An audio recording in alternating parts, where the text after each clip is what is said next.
Orasyon para hindi masapian ng masamang espiritu.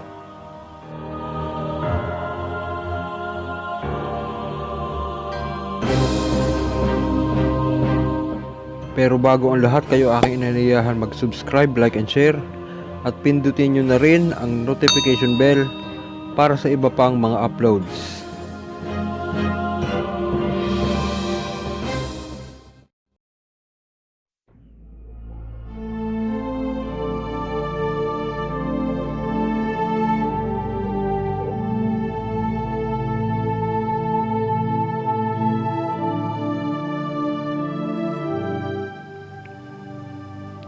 Kumuha ng timba na may lamang tubig.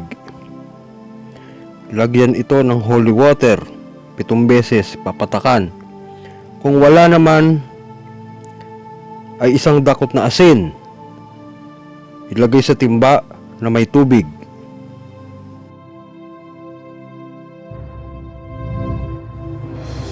Ibulong ang orasyon na ito.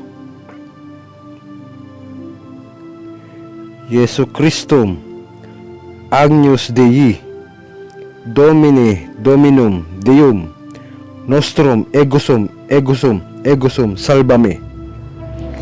Jesu Christum, Agnus Dei, Domine, Dominum, Deum, Nostrum, Egusum, Egusum, Egusum, Salvame.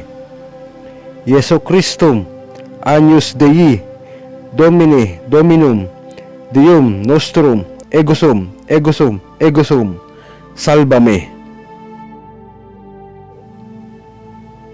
Ibuhos ito sa katawan, ipaligo. Sa huling banlaw lamang ito gagamitin. Kapag nakapagsabon na at lahat-lahat. Huwag tutuyuin ng tuwalya o kahit na anong pampunas.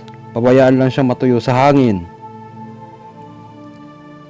Pwede siyang gawin kahit anong oras at kahit anong araw.